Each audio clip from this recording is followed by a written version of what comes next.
Okay, hello. This is the best TV of 2025. The Studio.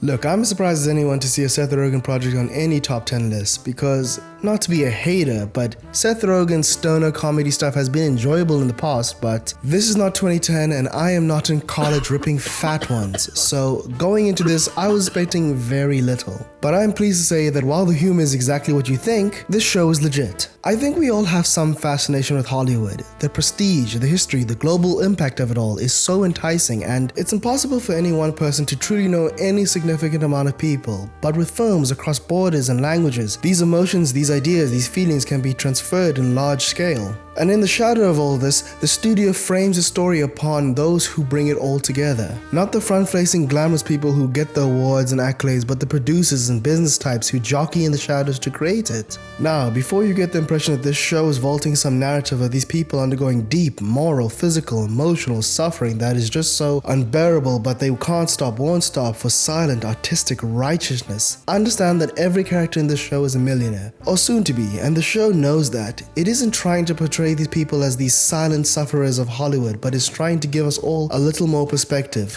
When movies go wrong, we all collectively blame the studios, the producers, for interfering and ruining it out of greed, which is not entirely baseless, but this show tries to bridge the gap and state that to some extent many of the people who greenlight films are people who deeply care about the arts. The show brings you closely in watching the trade-offs, hard conversations, and utter chaos that goes into making anything of such a large scale, and humanizes the people and the work that is done in doing so. While it isn't going to change anyone's mind on the broken down system that is Hollywood, I think it gives you a really interesting, and while I'm at it, a really good looking look under the hood of the big film studios, and for that it deserves its place here on the best list. I mean, anything that can bring this many celebrities together, there must be some industry-wide appreciation that is wanted for the work done by these people.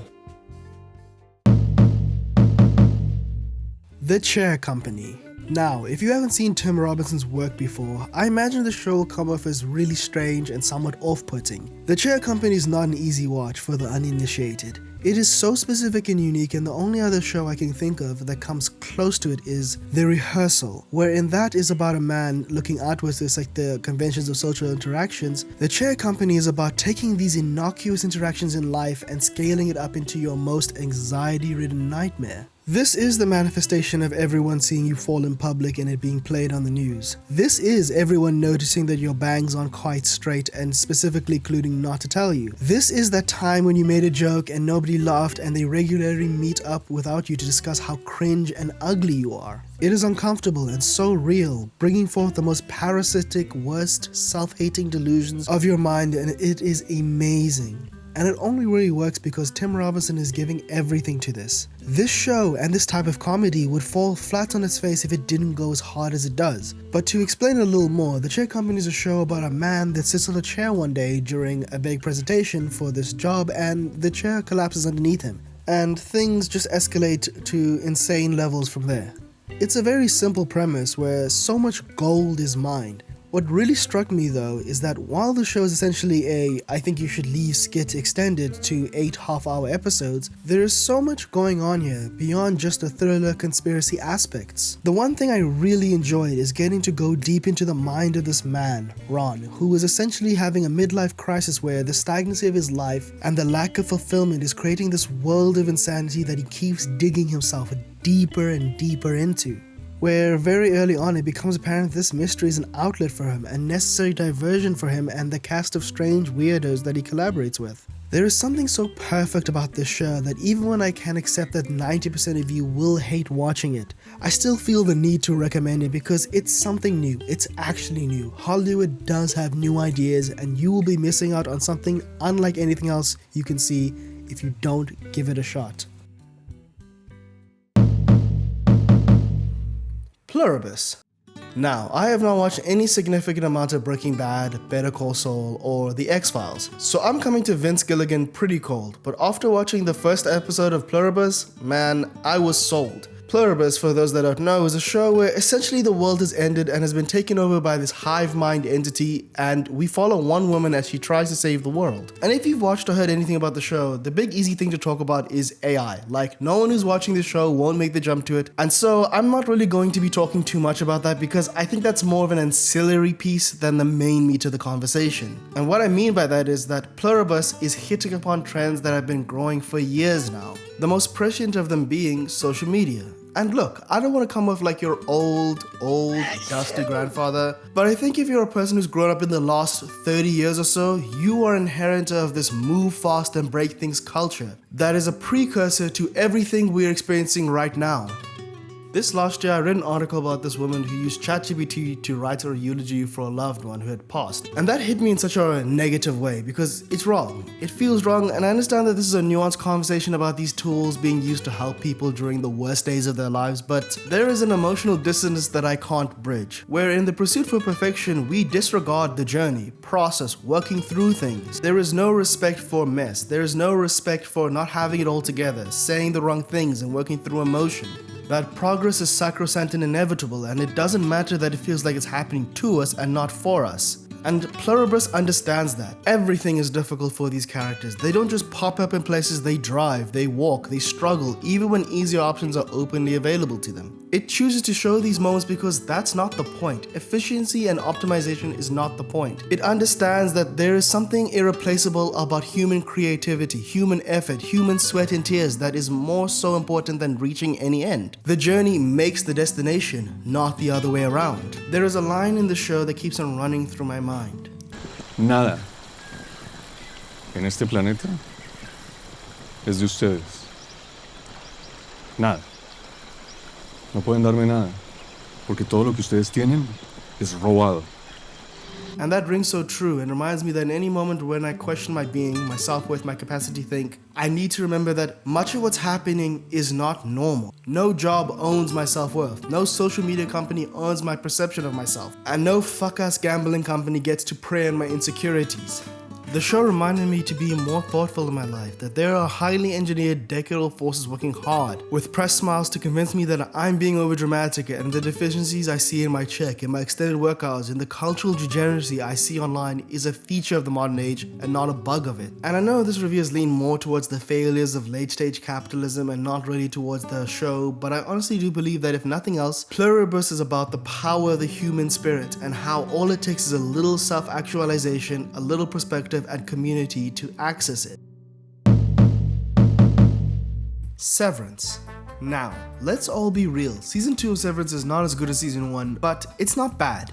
There are many moments here where our faith was tested, but even when Severance is running on 80%, it's still 100% better than most other TV, and all sins are really forgotten in a fantastic final episode. This season of Severance had the unenviable task of 1. Justifying a return to the setting, 2. Continuing on the mystery aspect of the show, and 3. Balancing out all of these characters. Overall, this season managed to do it well enough. There are some deep struggles in the season, with this show, in my opinion, getting a little high off its own supply, where the crypticness of it all was starting to lead to these episodes that felt odd for oddness sake, but wholly clutch, with this last episode in episode 7 quickly being some of the most visually stunning and creative episodes of TV I have ever seen. Seriously, if you're strong with season 2, you need to at least see episode 7, and that should keep you afloat till then. Severance, as always, is an immaculately acted design show that keeps you questioning and leaving a little pit of dread and anxiety about the future of these characters and where this corporation will be going next with their cruelties. Because if we're honest with ourselves, unfortunately, this show will only become more and more relevant. I love a comeback story. I love it everywhere. Seeing John Cena do his thing one last time gave me so much life. I love it when people so past their prime can show up and say, I'm not done. I've still got one more in me. And that's how watching season 17 of It's Always Sunny felt. Now mind you, this show hasn't fallen off a cliff or anything. I don't think there really are any bad seasons, but these later seasons have felt a little tired, like, okay, it's been fun, but maybe it's time to call game and bow out. And then season 17 came, and this is one of the greatest return to forms of a TV show I've ever seen. With multiple episodes this season immediately jumping to classic status. There's a refreshingness to the show, a reverence for the past, not in a way that feels like it's clawing back to better days, but building on top of it to mine new humor out of it. It's Always Sunny is a show that I'm always in awe of. The fact that it can find new stories to tell about these characters is something amazing. Like, these characters do not change. They're essentially the same guys from the first season, Mac including, like he's kind of different, but essentially everybody's the same. But somehow, 17 seasons later, they're still able to find ways to show these guys being the most disgusting pieces of shit ever, and it's so much fun. This year, especially, I gotta give it to them. They really brought it back and gave us some of the most depraved, vile versions of these characters while also adding some emotional depth to some of these characters. And what else can I say? 20 years later, and this show still surprises me and can give me some straight up bangers. Smiling Friends.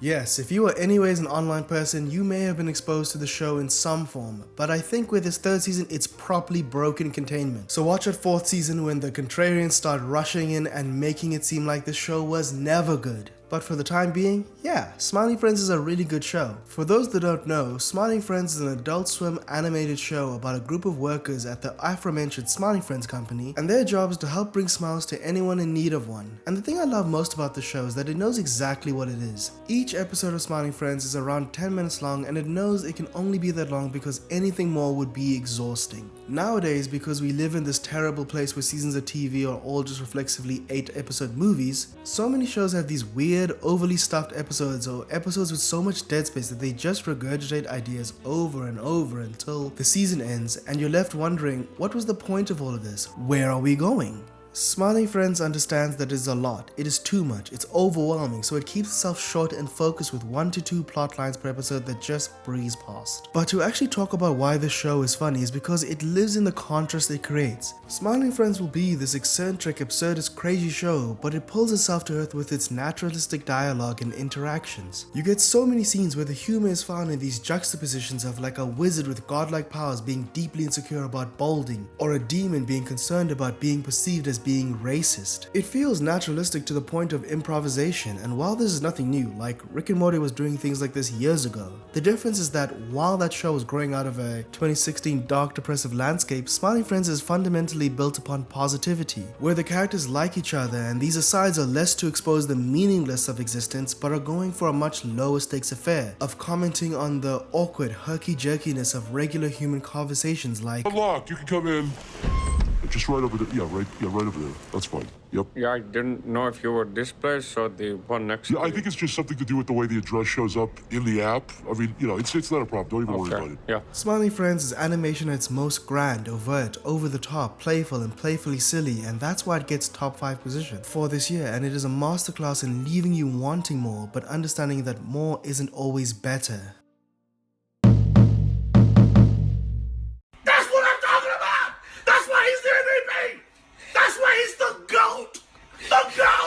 This is how I feel when talking about this show. Screw the rating scale, this is the only show you need to be tapped in for on this list. Now, it's very rare when I think we're seeing a great in action, and I don't know completely to what degree the quality of the show is subject to him, but he's the co-creator of this show and the psychedelic ecology masterpiece Scavenger Rain that none of you fucking watched, and it was so good, why can't we have nice things? So we're just going to assume the best and believe that he's forging his way onto my headcanon TV greats list. This is one of those shows that won't get a lot of fanfare, but it truly is one of the best shows with one of the best concepts ever. Essentially what's happening here is that one of the world's largest pharmaceutical companies is conspiring to hide and destroy the existence of a mushroom with the capabilities of curing all ailments and disease. I know, amazing concept, but what really backs the show up is that it doesn't rest on its laurels there. It's able to create these nuanced three-dimensional characters that have no simple answers to the problems they face. Take for example Frances. In the beginning of the show, she by chance meets with her old friend Marshall, who was the person who originally found these miracle mushrooms and is under threat from the pharmaceutical companies. And she wants and tries to help him out, but she also has her own responsibilities and priorities that make this difficult, namely the fact that she works for the pharmaceutical companies that are after him. This is the gravity of the situations these characters find themselves in.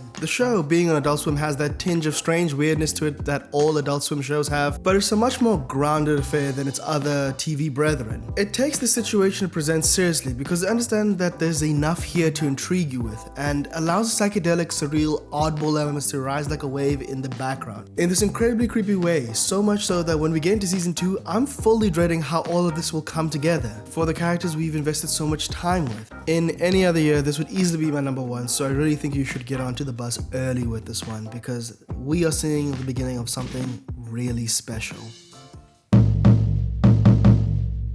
The Rehearsal is not only the 3rd best show I watched this year, but also the winner of the "Are they allowed to do that? Like legit, can they do that?" award for 2025. I swear the legal department of the show must have been put through their paces while making this season. But anyways, The Rehearsal is a show made by Nathan Fielder that to my mind is easily the funniest show you can watch on TV right now. But what is it? By its own name, it is a show about a man trying to game plan the minutiae of everyday social interactions. It is prime overthinking, where the intricacies of every conversation are played out, examined, reviewed, and replayed again and again and again. The humor here is that Nathan Fielder takes these social cues and unsaid agreements that we all implicitly learn and forces us to look at them for the sometimes uncomfortable, sometimes absurd things that they are. In a lot of ways, this is similar to what Tim Robinson is doing, but to my mind, I always think more of Curb Your Enthusiasm, where Larry David is keenly aware of all of these social cues but plays a version of himself that is hyper-antagonistic and frustrated by it. Now, this might all sound a little too abstract. You know, it's always going to be difficult to explain a joke and capture the essence of it. But for anybody, I think the spiraling, twisting nature of the show on its face will give you something interesting to watch. And while I've spoken about it in very cold terms, I'd also like it to be let known that this show is quite uplifting in a lot of ways, because in the end, all of this is focusing in on the service of creating better connections, and that most of the fluff that we do is in service of depressurizing the inherently charged nature that is getting to know someone else. The Bit.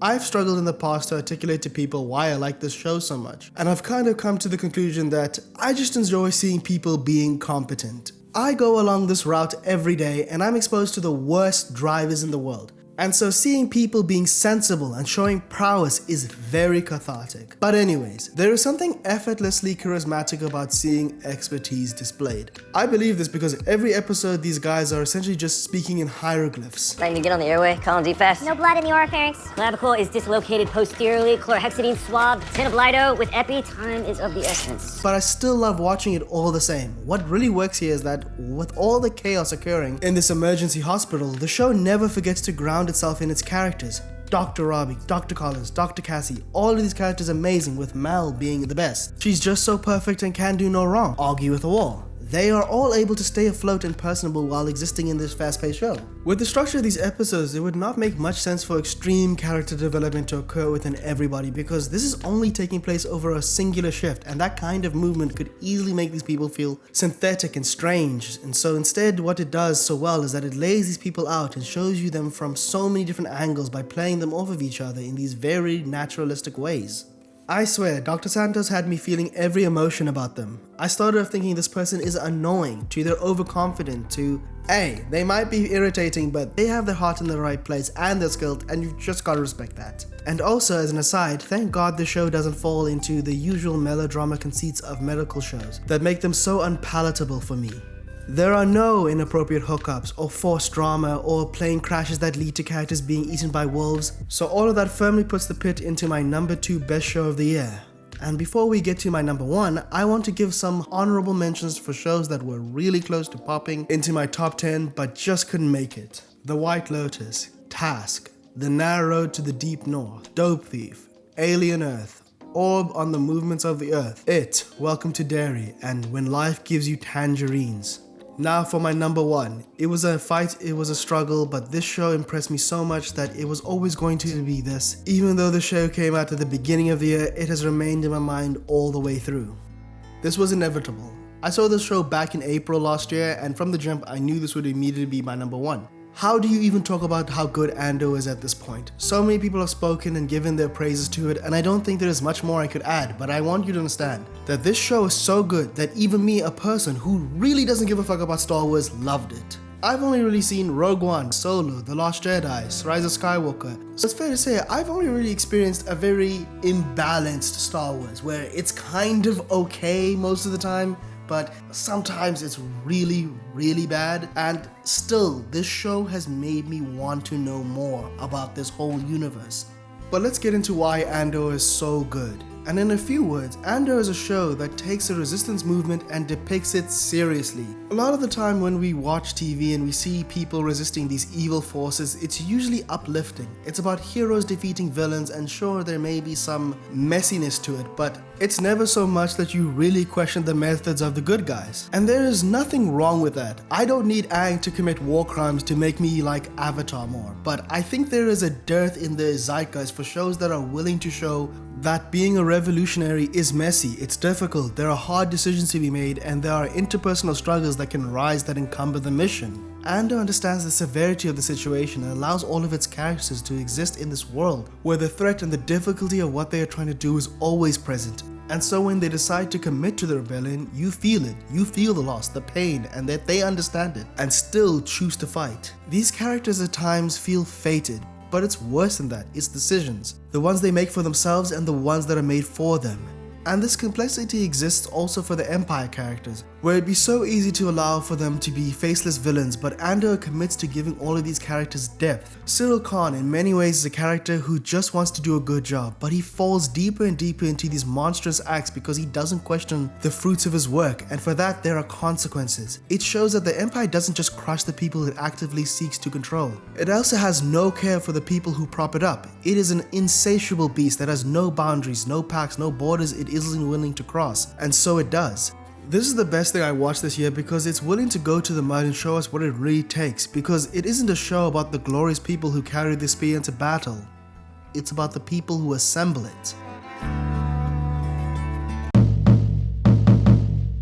Before we go, let's do one more category and look at some future winners or ones to watch. This right here is for the shows that aren't hitting my list or my top 15 or 20 right now, but I can see the future. And these shows just need a little more time to cook and they can become something really special. This is essentially the Inside Job Award, the please, please, please, our corporate overlords, do not cancel the show, they have something going on here. So long story short is made by the guy who made BoJack Horseman, so you already know we're in pretty good territory with this. Jumping back and forth throughout time can so very easily break the show. The logistical nightmare that it can become to keep these characters consistent can very easily make the show fall apart, and I appreciate the risks being taken here. And as an aside, thank you God, I didn't know adult animation was allowed to break out of this horrible design trend we've been on for the last couple years, where things can only look ugly and nothing is ever allowed to look pretty. Similarly, thank you St. Dennis Medical for actually doing the thing that everyone has been asking for years by giving us 20 episode sitcoms again. How I've missed this so much. And adults, I will admit here, this is the most raw show I've mentioned here, where it has the most distance to cover in getting into my top 10, but I'm in a gambling mood, so why not? I don't really know why I feel so much hope for the show, but I think with some focusing up of these characters, some good storylines and a decent season length, we could be cooking here. Lastly, I'll give a little shout out to Murderbot and House of Goodness.